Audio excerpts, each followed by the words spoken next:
Olá, eu sou Fernando Maluf, diretor associado do Centro de Oncologia da Beneficência Portuguesa de São Paulo, e estou aqui com a doutora Camila Yamada e doutor Tiago Jorge, e nós formamos o time de neuro-oncologia da Beneficência Portuguesa de São Paulo. Tanto Camila quanto Tiago são experts nacionais no campo dos tumores cerebrais.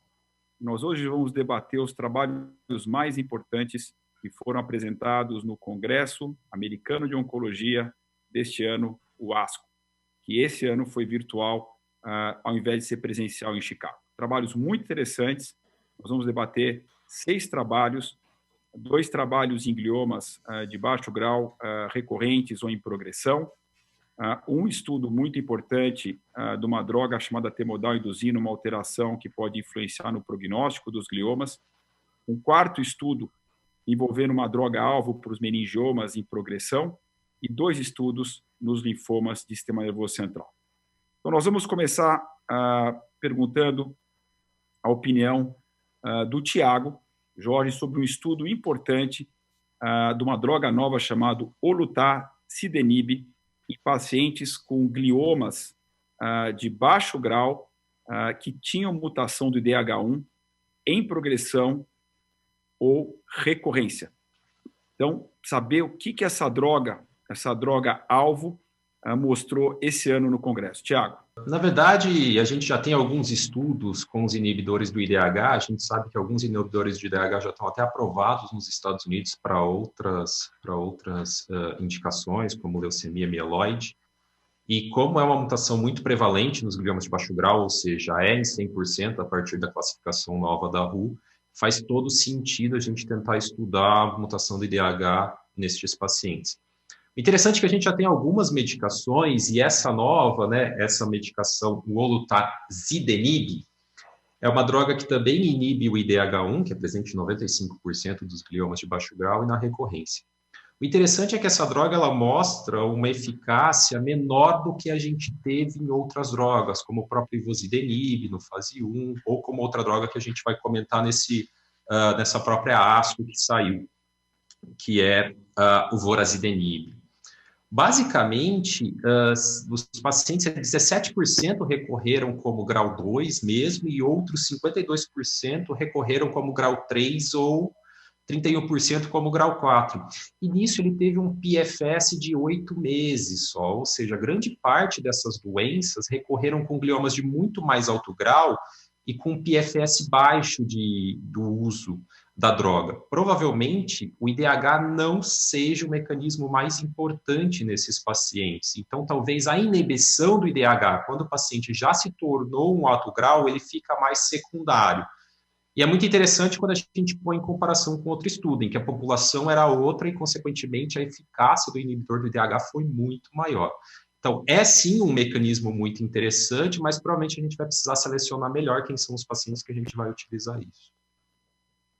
Muito bom. Tiago, a gente viu que as respostas foram muito baixas, ao redor de 50% dos pacientes progrediram, e a maioria dos pacientes que não progrediram, quase metade, doença estável. Será que resposta é um parâmetro realmente importante no glioma de baixo grau? Ou será que a gente deve procurar como um potencial biomarcador de eficácia, doença estável, ou eventualmente, como você mencionou, sobrevida livre de progressão? Provavelmente a gente vai entrar com sobrevida livre de progressão ou com doença estável mesmo, né? A gente sabe que esses pacientes, a gente tem uma certa dificuldade em conseguir ver de uma maneira adequada a progressão desses pacientes. Existem alguns estudos retrospectivos falando que a gente meio que deixa de ver a primeira ressonância, como a progressão é muito lenta, e quando você reacessa essas primeiras ressonâncias depois de um tempo, você acaba achando que esses pacientes progrediram antes até do que quando você fica comparando com a ressonância dos últimos 6 meses. E realmente por isso que a progressão é muito lenta. Sinceramente, na recorrência, não acho que o IDH seja um melhor inibidor, provavelmente. Ele é um bom inibidor dos que a gente tem hoje, mas ainda imagino que provavelmente a gente vai ter que procurar outros tipos de mutações ou outros tipos de terapia. E é meio compatível com os outros trabalhos, né? A gente tem trabalhos, por exemplo, com o ivosidenib, que mostram que 5% dos pacientes só acabam tendo uma redução. E a gente não pode esquecer, né? Quando a gente usa os critérios de Renal para resposta, esse paciente tem que ter uma redução maior do que 50%, né, do tumor. É diferente do RECIST, que é 30%, né? Então, por isso que também é mais difícil a gente ter resposta. Muito bom. O segundo estudo que eu queria que a Camila comentasse de uma droga chamada vorasidenib. Essa droga é diferente da droga anterior que nós comentamos. Ela é o inibidor não só do IDH1, que é alterado em mais ou menos 70% dos gliomas, mas também do IDH2, que pode ser alterado em mais ou menos 4% dos gliomas de baixo grau. E essa droga, então, é um inibidor de ambos essas mutações, né? E, obviamente, é um inibidor da oncogênese que essas mutações podem gerar. Esse estudo que a Camila vai comentar, aparentemente, é um estudo mais quente em termos de resultados, os resultados são mais interessantes, a população não é grande, e eu queria, então, que a Camila discorresse um pouco sobre a eficácia dessa nova droga em termos de resposta, doença estável, e talvez mais importante, em termos de sobrevida livre de progressão em 2 anos. Camila. Então, essa droga, na verdade, ela acabou sendo mais interessante daqui a apresentação dos dados de fase 1 da população de glioma de baixo grau que não tinha realce na imagem, que parece que nesses inibidores de IDH é essa população que responde um pouco melhor. Então, a gente sabe que a mutação de IDH é uma mutação precoce e que realmente quando o tumor transforma em graus maiores, então com uma chance maior de realce, são os pacientes que respondem menos. Então, no trabalho anterior que o Tiago falou, 88% da população que foi avaliada tinha realce, enquanto que nesse do vorasidenib, o dado que foi apresentado é os pacientes que não tinham realce, e eles observaram um tempo médio de tratamento de 25 meses, resposta objetiva, como o Tiago já falou, pelo RANO é difícil da gente avaliar nesses pacientes, eu preciso ter uma resposta maior do que 50%, que foi algo em torno de 18% de resposta, mas com 72% de doença estável, que é um resultado muito bom nos pacientes com glioma de baixo grau, com uma sobrevida livre de progressão de 31 meses. Então, se a gente pensar que em primeira linha, no trabalho do RTLG, a gente tem uma sobrevida livre de progressão de 4,4, e aqui a gente já está falando nos pacientes com glioma recorrente, então esse dado realmente é muito interessante. A minha impressão, na verdade, é que esses inibidores de IDH, eles teoricamente devem ser utilizados numa fase mais precoce, então pensando enquanto que esse drive gene, a mutação do IDH é mais importante nesses pacientes. Teve um pôster até do Indigo Trial, que é um trabalho que está em andamento, fase 3, em pacientes com glioma de baixo grau, que não foram expostos a tratamento sistêmico, então tem uma chance grande aí de resposta e talvez até mudar o padrão de tratamento nesses pacientes para o futuro. Passando agora para o terceiro estudo, que eu acho que é um estudo muito importante, e eu vou pedir para o Tiago comentar, que é um estudo que envolve uma droga chamada temozolomida, que é a droga mais usada nos gliomas tanto de baixo grau quanto nos gliomas de alto grau. É uma droga importante e que foi desenvolvida primeiro no glioblastoma e nos gliomas grau 3, e depois ela foi alçada para os gliomas de baixo grau, particularmente aqueles em progressão após o tratamento local, ou em alguns casos até ao diagnóstico, quando características mais adversas, como, por exemplo, idade acima de 40 anos, ou eventualmente ressecções incompletas, ou progressão, como a gente já havia dito. Um estudo na ASCO importante, ele sugere que o T-modal pode induzir hipermutações que se associam com uma transformação para tumores de alto grau, que obviamente é o grande temor, é a grande preocupação de todo paciente que a gente vê no consultório com um glioma de baixo grau. E obviamente quando isso acontece, a sobrevida dos pacientes ela fica bastante limitada. Então eu queria que o Tiago comentasse esse estudo da ASCO, que teve o fundo de patrocínio do NIH, sobre, Tiago, o que você conclui de um efeito talvez não tão eficaz, talvez não tão benéfico do T-modal para algum grupo de pacientes? Eu tive o prazer de conhecer a doutora Bush quando eu fiz um observe na UCSF, e era muito já, isso em 2017, desculpa, e a gente já discutia bastante naquela época o quanto utilizar-se a temozolomida para os pacientes de baixo grau.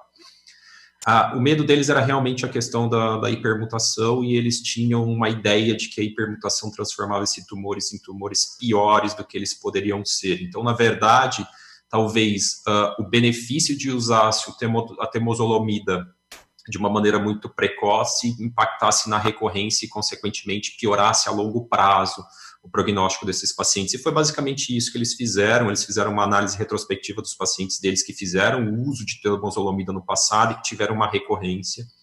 E um dado interessante que eles viram é que realmente uma boa porcentagem desses pacientes recorre como perfil hipermutado.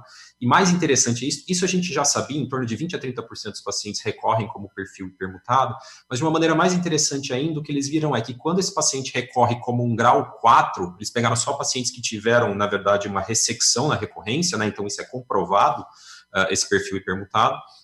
Eles viram que pacientes que recorrem como alto grau, eles já têm, alto grau que eu digo grau 4, eles já têm um perfil pior, independente se eles são hipermutados ou não. Então, eles devem fazer um shift de doença para que é uma doença extremamente agressiva. Já os pacientes que recorrem como perfil de baixo grau, os que recorrem hipermutado, eles têm um prognóstico muito pior do que os que recorrem como não hipermutado. E isso põe uma dúvida para a gente e esclarece um pouco as discussões que a gente acaba vendo nos últimos congressos de neuro-oncologia, se não estamos exagerando, transferindo os dados de adjuvância com PCV para a temozolomida, simplesmente porque é uma quimioterapia mais acessível e uma quimioterapia com menor efeito colateral. E a gente sempre vê os europeus defendendo muito o uso do PCV, e a gente vê também os americanos defendendo muito o uso da temozolomida, principalmente por causa de acesso. E isso bate um pouco com os dados que a gente tem recentes publicados na Nature, em que mostram que os pacientes que recorrem de uma maneira hipermutada geralmente são os pacientes mais sensíveis à quimioterapia, são os IDH mutados, são MGMT metilados, são os que têm a codeleção P19Q. A grande questão que fica é que se a gente olhar essa corte retrospectiva, muitos desses pacientes não fizeram o tratamento padrão que a gente faz hoje, que é basicamente radioterapia seguido de quimioterapia, né, na adjuvância. Muitos deles fizeram uso só do temodal, ou fizeram uso de radioterapia apenas na recorrência, ou radioterapia com temozolomida na primeira recorrência, e assim por diante. Então, isso põe uma dúvida na gente se a radioterapia tem alguma influência nisso ou não, se ela pode diminuir ou assim por diante. Mas o que traz para a prática precisamos ser cada vez mais criteriosos no uso da temozolomida adjuvante, porque a gente pode piorar, sim, o prognóstico desses pacientes a longo prazo. Tiago, 3 perguntas rápidas. Quer dizer, a pergunta não é rápida, mas a resposta é rápida. Isso pode ter a ver, número 1, com o tempo de uso temodal? Sim, eles viram que os pacientes que fizeram mais uso de temodal tiveram uma maior chance, mas a grande questão é que a maioria deles utilizaram em torno de 1 ano de temodal, então provavelmente quanto maior o tempo, maior a chance de indução de hipermutação. Algum biomarcador para predizer quem vai sofrer hipermutação de quem não vai? IDHs mutados e MG metilados têm uma chance maior, fora isso eles não conseguiram predizer muita coisa. E a terceira dúvida é, o PCV você também tem um alquilante como é o temodal, né? E será que isso é um problema do temodal per se ou um problema do alquilante? Pelo que a gente tem dos outros trabalhos, provavelmente é do temodal per se pela maneira como ele se liga. Ele faz uma ligação única à cadeia de DNA, sendo que os outros alquilantes fazem uma ligação dupla. Então, teoricamente, ele tem uma maior chance de promover o perfil de resistência com mutações MLH1, MSH2, que são os perfis que levam à hipermutação. Então, provavelmente é relacionado à temozolomida. Eles até discutiram isso, né, que nenhum paciente que não foi exposto à temozolomida teve o perfil hipermutado, tanto nesse trabalho quanto no trabalho da Nature. Então, mesmo pacientes expostos a PCV, que tem a lomustina, mas o mecanismo é um pouco diferente, não apresentar esse perfil hipermutado. Então, é isso que dá até a gente fica mais intrigado realmente se a gente oferecendo esse tratamento com temozolomida no baixo grau, realmente a gente está trazendo um benefício ou um malefício, que a gente tem que pensar que esses pacientes têm uma expectativa de vida grande. Então, você agregar um risco aí, sem ter um biomarcador tão forte, eu acho que é difícil a gente extrapolar os dados de grau maior para o baixo grau. Muito bom. Vamos passar agora para o quarto estudo, muito interessante, eu vou pedir para a Camila comentar. Nós sabemos que os meningiomas são tumores muito comuns, a grande parte deles é encontrado incidentalmente, na verdade, em exames de imagem. A grande parte não precisa nem de tratamento, aqueles que precisam, particularmente o grau 1, eles são resolvíveis com uma simples cirurgia. Mas a gente sabe também que tem alguns meningiomas grau 1, como meningiomas grau 2 e 3, e sim, tem uma chance de recidiva muito maior, tanto que a cirurgia, muitas vezes, é complementada com radioterapia, e a recidiva, muitas vezes, não só é muito mais frequente no grau 2 e no grau 3 dos meningiomas, mas também o prognóstico é muito distinto.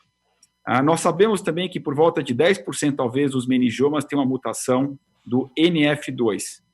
E foi avaliado, então, na ASCO uma droga, que é um inibidor, uma droga-alvo, uma das primeiras drogas-alvo, na verdade, nesse tipo de cenário, que é um inibidor do FAK, né?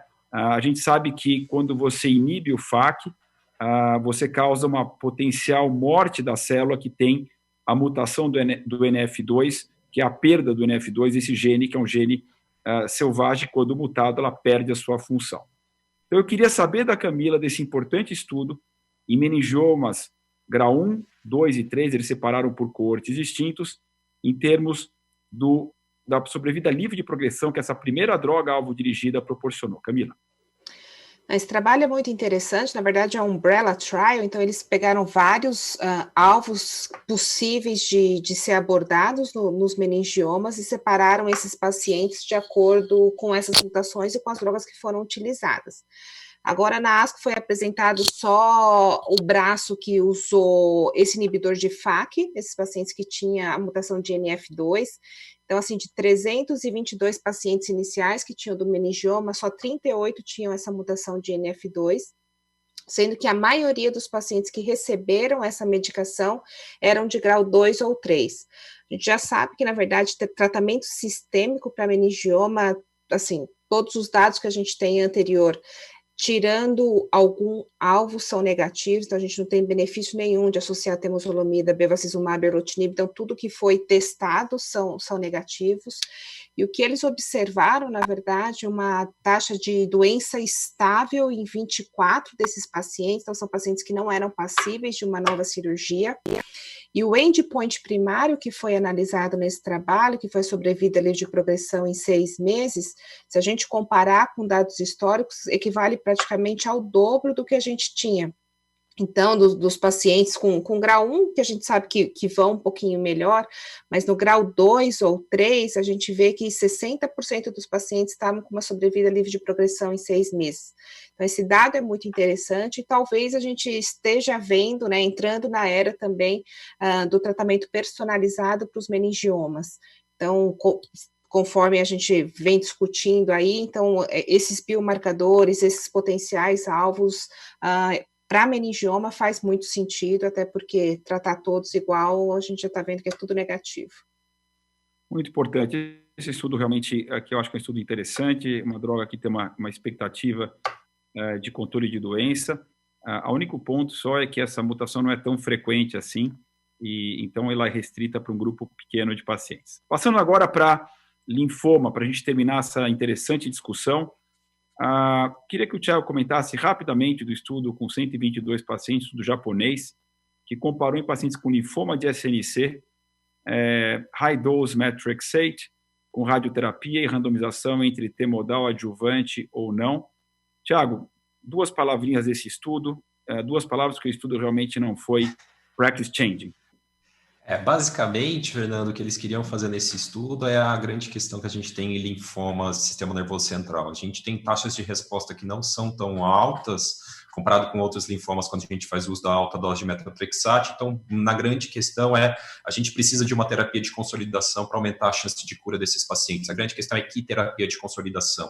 E o grande problema da radioterapia é a neurotoxicidade a longo prazo, assim como a gente se preocupa em gliomas de baixo grau e assim por diante. E o que eles tentaram fazer foi, de alguma maneira, associar a temozolomida para aumentar a chance de resposta e, na verdade, a efetividade dessa consolidação. E o que eles viram é que, na verdade, o uso da temozolomida é detrimental. Os pacientes tiveram a temozolomida associada com radioterapia, comparado com apenas radioterapia, uma piora da sobrevida global e uma piora da taxa de recidiva ou de relapse dessa doença. Então, foi interrompido o estudo pela ação detrimental da temozolomida. E agora o último estudo, eu vou pedir para a Camila comentar. Para mim, esse é o estudo, de todos os estudos, o que me chamou mais atenção e que, na minha visão também, ele pode ser practice changing, né? Ele pode mudar a conduta, apesar de ser um estudo de fase 2 randomizado, quer dizer, esse não é um estudo de fase 3, mas lembrar também que nos linfomas de SNC, um estudo de fase 3 sempre é muito difícil, obviamente, pelo número de pacientes, a nossa não é uma doença tão comum. Então, esse estudo que foi pilotado pelo Memorial comparou um esquema clássico do Memorial de metrexate, carbazina e vincristina, citarabina. Na análise prospectiva ou retrospectiva ano passada, eles também tinham acrescentado um estudo publicado há alguns anos, também rituximab. Então, todos os pacientes receberam esse combo, de outra vez, metrexate, procarbazina, vincristina e citarabina, e também rituximab. E a randomização foi para se fazer ou não se fazer radioterapia com doses pequenas, de 23,4 grays. Então, essa foi a randomização, e o objetivo principal era procurar uma diferença na sobrevida livre de progressão dos pacientes randomizados para radioterapia de baixa dose versus observação, outra vez precedidos os dois braços pela mesma quimioterapia com rituximab. Então, Camila, me comenta os dados desse importante estudo que foi pilotado pelo Muro, que é um bom amigo, uma pessoa muito capaz, e a Lisa De Angelis do Memorial. Esse trabalho é um trabalho muito interessante, até porque, assim, ele pode mudar a prática no futuro e não usar doses altas, high dose de MTX pelo risco de neurotoxicidade realmente. Então, o que eles observaram nesse trabalho, então, o tratamento que a gente usa para linfoma sistêmico, né, então, rituximab junto com quimioterapia, eles observaram uma alta taxa de resposta nos dois grupos, mas com uma sobrevida livre de progressão, que era o endpoint primário desse trabalho, a favor da associação com a dose baixa de radioterapia. Então, não foi atingido a sobrevida livre de progressão no grupo que recebeu radioterapia versus 25 meses no grupo que recebeu só químio, com hazard ratio de 0,51. Então, realmente foi mais benéfico aí a gente associar a dose baixa de radioterapia. Quando a gente compara a sobrevida livre de progressão em 2 anos, a gente começa a ver a diferença dos dados, 78% versus 54% de sobrevida livre de progressão. Sobrevida global ainda não foi atingida em nenhum dos dois grupos, então esse dado ainda tem que amadurecer um pouquinho mais. Nessa apresentação, eles tiveram um follow-up de 55 meses. Então, assim, a preocupação grande que a gente tem realmente é de neurotoxicidade nesses pacientes. E a gente sabe que a neurotoxicidade, ela tende a ser uma toxicidade mais tardia. Então, talvez a gente precise de um segmento um pouquinho maior para ver o impacto da parte neurocognitiva desses pacientes. O que eles consideraram neurotoxicidade moderada, severa, não foi significativa a diferença entre os dois grupos, mas foi de 14% versus 11% no grupo que recebeu só quimioterapia. Mas, realmente, esse trabalho aqui, ele pode mudar a prática aí um pouquinho mais para frente. Você acha que esse trabalho hoje mudaria a sua prática, ou você precisaria de um estudo randomizado de fase 3 ou mais tempo de follow-up?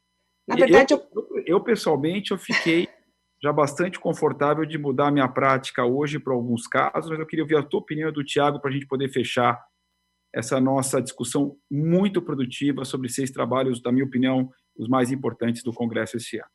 Na verdade, eu só queria ver o trabalho publicado para ver quais foram os dados, como que foi avaliado essa neurotoxicidade. Eu acho que eu fico confortável, até porque fazer high dose de MTX não é uma coisa das mais agradáveis que a gente tem.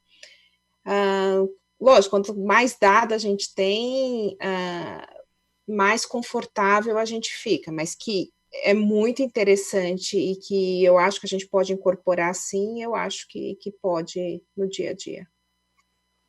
Eu fico mais tranquilo quando a gente tiver os dados de neurotoxicidade realmente a longo prazo, né? Porque quem já teve um paciente com neurotoxicidade a longo prazo de radioterapia sabe que é extremamente impactante, né? E nós estamos falando de uma doença altamente curável, teoricamente. Então, eu acho que a grande questão vai ser, a partir do momento que se a gente conseguir provar que a neurotoxicidade não está, eu acho que vira prática. A grande questão é que tem alguns trabalhos muito interessantes com a questão de transplante autólogo para evitar a radioterapia, né? Transplante autólogo como consolidação, que também mostram resultados muito interessantes. O problema é a toxicidade a curto prazo, né? Como a gente sabe com qualquer trabalho de transplante. Então, acho que se realmente esse trabalho vier com uma neurotoxicidade a longo prazo baixa e continuar mantendo a mesma eficácia que está tendo, acho que é practice changing e não tenho muita dúvida disso. Muito bom. Então, nós vamos encerrar. Acho que foi muito produtiva essa discussão de hoje do time de neuro-oncologia da Beneficência Portuguesa de São Paulo. Eu vou agradecer, então, a todos. Espero que essas informações ajudem a comunidade médica no manejo dos pacientes. E a gente torce agora para que o ano que vem a gente tenha trabalhos ainda melhores e ao vivo e a cores na ASCO de 2021. Tá? Um abraço a todos vocês. Tchau, pessoal. Tchau, tchau, gente.